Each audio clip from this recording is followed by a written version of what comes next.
Hello everybody, just came back from a GNK. Now the GNKs here in the UK are more like store championships.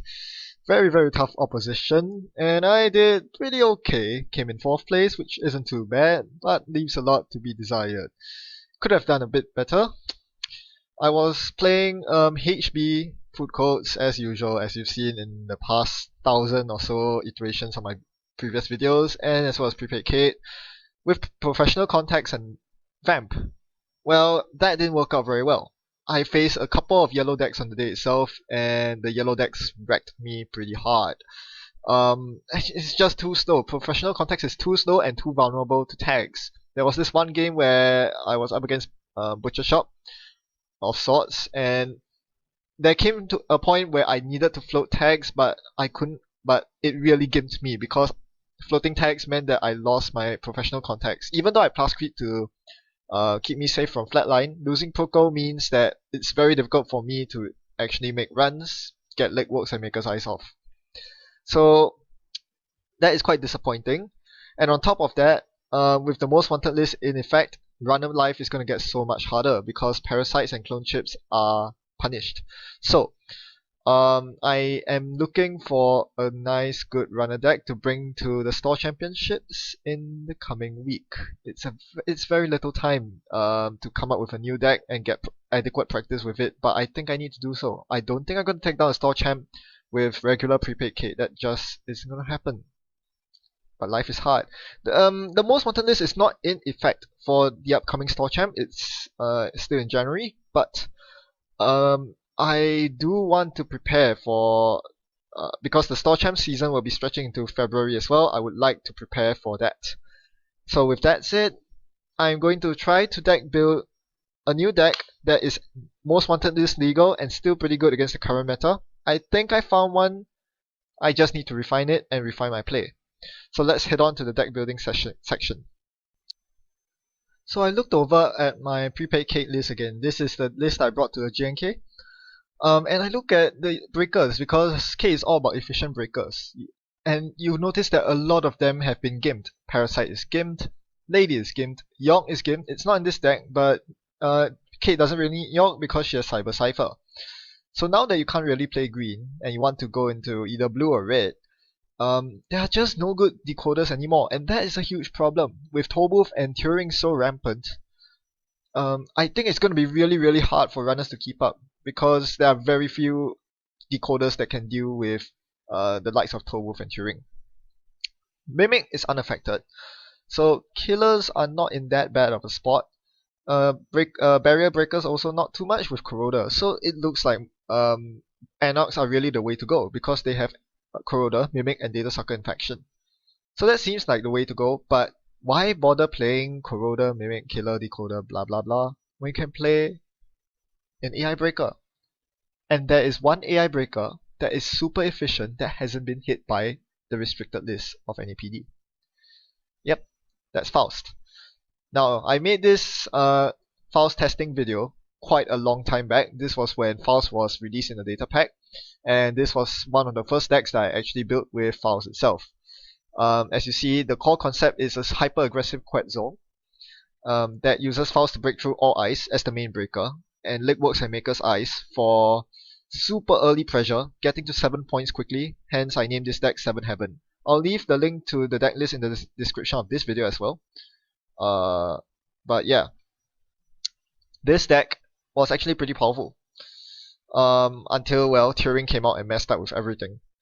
So I'm going to revitalize this deck. I'm going to relook at it. This is the deck list that I'm talking about from this video, and I'm going to tweak it to today's standards, including cards up to Data and Destiny and factoring in the most wanted list.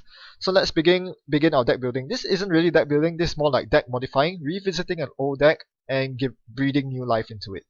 So let's begin by weeding out all the cards that are affected by NAPD wanted list, which is basically the 3 parasites. Prior to that list, there was no reason not to run 3 parasites in any Anarch deck. Now, we don't want the parasites, we want the influence. Alright, so this looks pretty solid.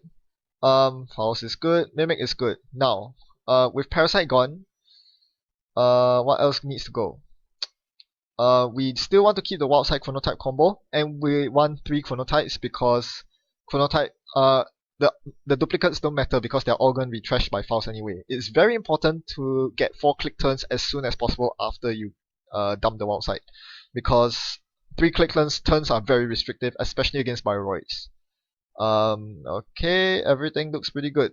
Now, Street Peddler doesn't actually synergize with this deck as well as I thought. The problem with Street Peddler is once you get to the mid, it's good for the setup, but once you get to the mid to late game, when you need Faust food, you need cards to fuel Faust. Street Peddler doesn't cut it. So we need to cut Street Peddler, because by playing Street Peddler, you're losing cards from your hand. Cards which should be donated to Faust instead. What we want is another form of burst card draw, and that comes in the form of Inject, which is very good. Now, Inject is not to be indiscriminately played. If you play it too early, you dump your Faust, you're in a bad place, because this deck doesn't run Clone Chip. Dumping Faust is bad. But it's good, very good mid to late game because it works like a diesel.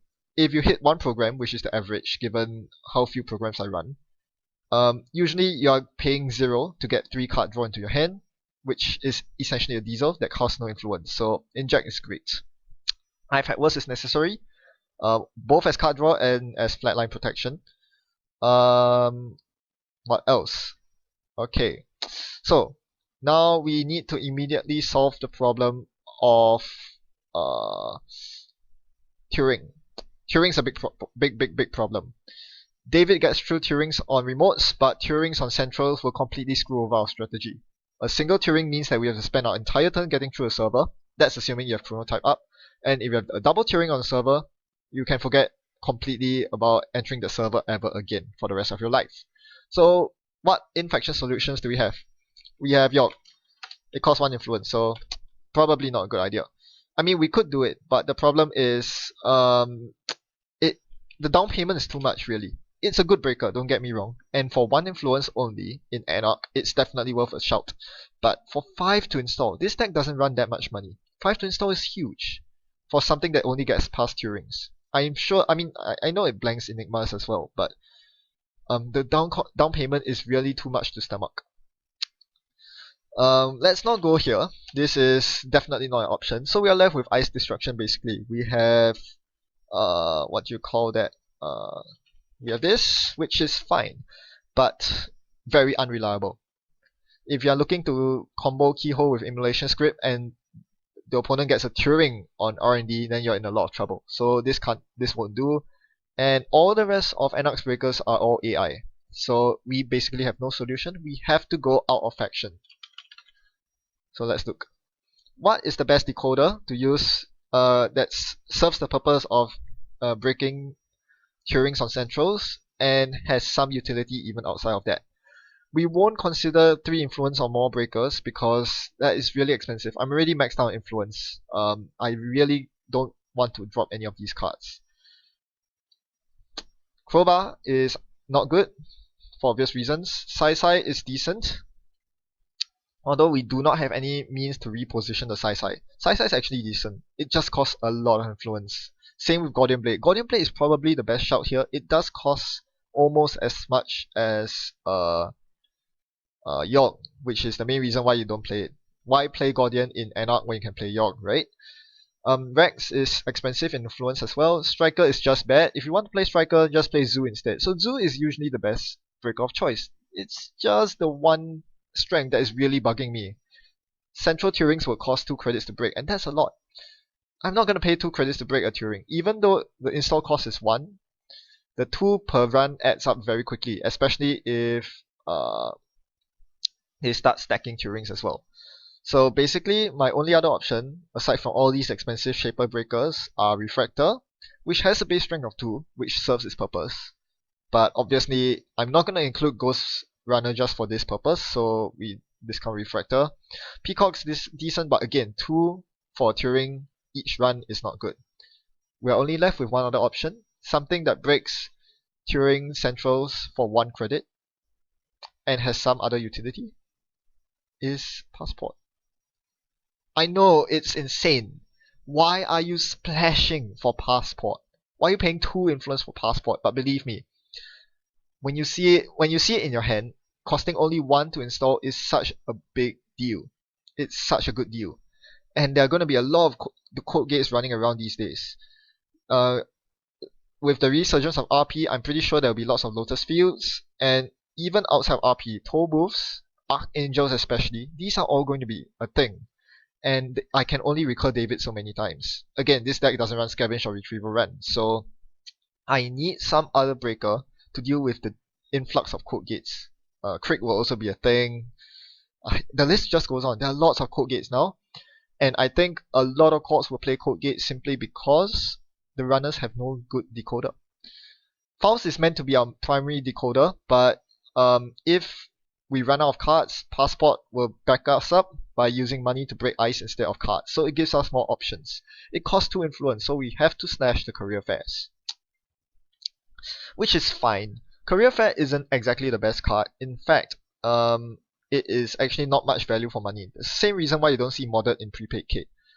It just does too little for the deck slot. You'd rather play higher impact cards such as Queen's Gambit, which is like a lucky find. It's basically 1 click for 3 credits, 2 clicks for 6 credits. That's the same efficiency as Career Fair. Of course, you have the downside of Queen's Gambit's Gambit, and you don't get the efficiency of installing more cards from your hand while getting the money. But I think this is a good substitute. You still keep roughly the same amount of money in terms of what your cards provide, but now you get a decoder to deal with the central Turing. So that's good. We'll keep it there. So this is basically our breaker suite. Faust, Mimic, Passport, David. 2 Davids are very important. Most games you will end up using both Davids. There are a lot of Strength 5 plus eyes running around today. Mimic is solely for Swordsman. I do not want to see a Swordsman against RP and completely lose a game because Swordsman locks me out of a single server. So we need Mimic for that. Passport as mentioned, and the only other ice which is troubling is Wraparound because it costs Faust 4 cards to break, which is too hefty. But this is why we play Quetzal. Again, Quetzal is so good because it actually deals with any hitch so well. Wraparound is very common, and Resist is very common. Quetzal says, screw that. I'm just going to plow through one of your barriers each turn. And if they decide to stack Wraparounds, you have the David to back you up. So this is probably the leanest breaker suite you're ever going to get out of any faction, any runner side currently. With just 6 cards, 3 Faust, 2 David, 1 Mimic, 1 Passport, that's 7 cards, you actually deal with almost all eyes in the game. And you can count the E3 feedback implants in as well. These are very crucial. Not only does it synergize with your ability, it synergizes with Faust as well, giving you a lot easier time to deal with multi-sub ice. Speaking of multi-sub ice, without parasites, we need to be able to destroy nasty multi-sub ice. So Spoon is very important to trash Toll Booths. We do not want to pay 3 credits each time we run through. 1 David counter is fine, 3 credits is not. So Spoon is important. Spoon is also very important for destroying stacked Turings on remotes, because David can only get through that once, which means you can only play 1 Caprice side game if you're up against food codes. Let's throw in a Knife as well. Knife is absolutely essential against Blue Sun, especially if they don't see it coming, and generally deals with stack barriers very well, because any smart corp will stack barriers against Quetzal. Alright, so that's a pretty good setup. What else should we change? Now that we have fewer career fairs, we need more money. So the best way to do this is to double up on KD Jones. Multiples of KD Jones is fine because we can trash the multiples to Faust. No worries. Daily cast, liberated accounts, these can all stay. Same old thing will stay. Alright. So far so good. But there's a big problem with this deck. And if you realize, you will probably realize it as you play it, that Faust easily runs out of fuel very quickly. You only have 45 cards in your deck. If you are playing up against a very defensive deck like Food Codes, or RP even, you can get to the point where you're out of cards in your deck and you still are only halfway to victory. How are you going to win if you deck yourself? You're just going to lose because Faust loses steam. So you need some form of recursion. This is why you play Trope. Except that you don't really play Trope because Trope is so slow. So Levy really is the best way to do this, but Levy costs 3 influence. But it's still the best way to do this. Levy is way better than Trope, even though Trope allows you to do targeted recursion. Ultimately, it doesn't really matter because most of the time, you just want more cards in your hand. You will get to a point in the mid to late game where you are just running every turn, at least once every turn, and discarding your entire hand to Faust. Levy allows you to deal with that, and also lengthens the potency of Wildside Chronotype combo. Because you do keep the combo when you levy, which means that you still continue drawing 2 cards every turn. So levy is the right call. For this, we have to scrap a lot of influence. We can't scrap the legworks because they are very essential to aggressive playstyle. Legwork is absolutely essential against Near Hub as well because they tend to hog agendas in hand. If you don't have HQ pressure, you're in a lot of trouble. Legwork is generally better against any H than Siphon is, in fact, because firstly, it might be Butcher Chop, and secondly, you want agendas. This deck wants agendas. It doesn't look to deny assets or anything. This is not a denial deck, and for that, I'm going to cut the Im as well. I mean, I'm going to let your pair campaigns and Adonises tick, but what I'm going to do is I'm going to just run through your servers every turn and see multiple cards. So, another way to see multiple cards is to swap Maker's Eye for medium. This makes it somewhat less aggressive, but this will pay off, trust me, because towards the mid to late game, it's very difficult to stop medium digs. It's a lot of pressure, and even in the early game, if they choose to ice up HQ fearing the Siphon, you get medium digs, which are much more effective than single Maker's Eyes. So I think medium's definitely the right call, especially when it saves you influence on top of that. So this is the deck. Oh look, we have 1 extra influence. Let's spend it on something useful. It could be another career fair, but why not more HQ pressure? I'm looking at Utopia Shard. Extremely powerful card. Gives us extra extra insurance against flatline decks, which will start popping up post NAPD list. So I think Utopia Shard is amazing. I should mention that during the GNK tournament, the Utopia Shard was the shining star. It was the MVP of the entire deck. Against a Butcher Shop deck, it burned the Scorched Earth, which meant that they couldn't flatline me. Against another deck, another NEH fast advance deck, I was able to Utopia Shard after they fast tracked a breaking news. So that was very important because otherwise they would have scored the breaking news and attempted to 24/7 me the next turn. Utopia Shard, defense against fast track and flatline. It is so good. I'm not going to lose it. I'm going to keep it here. So even if I don't see my 2 copies of Legworks early on, which is when you want to see them, Utopia Shard early on does just fine too. We're up to 46 cards, we need to cut something. What is the least important card here? Probably the turntable. This deck doesn't really need all 4 memory. I mean, most of the time you won't even use 4 memory. Turntable is really only here for the anti-NBN tech, anti-NBN tech, obviously to turn scored Astro Scripts to your side. So 2 copies is ideal, but 1 works just fine. And that's it. This is the deck I'm going to attempt to play, and you'll see me do that in my next video. There are a couple of cards that I really want to include, but there just isn't enough space for it. Fork, the last of the cutlery, is very good against the likes of Ichi 1.0 and Archer, but generally, the annoying sentries tend to be low strength. Komainu, Tour Guide, etc. Tsurugi as well. And these can be easily dealt with if you have enough money and discarding 1 card to Faust, because with E3 Faust, you can usually get through that just fine. I admit that Archers will be a big pain for this deck, and I really should try to fit a Forked somewhere in here, but all the rest of the cards are too important. There's no way I'm going to cut a money card at this point. Money is so hard to come by, and there's very little burst economy, which means that your early game is usually the biggest struggle, and Corps can take advantage of you at that point. Because early on, you have to get the wild side going as soon as possible, which leaves you very vulnerable to a lot of problems. KD Jones and Liberator accounts take way too long to pay off, and that leaves you with only a couple of sure gambles and a career fair. But again, once this deck gets going, it's going to be a beast, and I'm going to show that in the next video. So stay tuned for that. In the meantime, thanks for watching and happy net running. Goodbye. So earlier in the video, I talked about the code gate problem, and indeed, from now on, whenever you construct a runner deck, you always have to keep the code gate conundrum in mind. In fact, that is probably one of the first things you have to consider.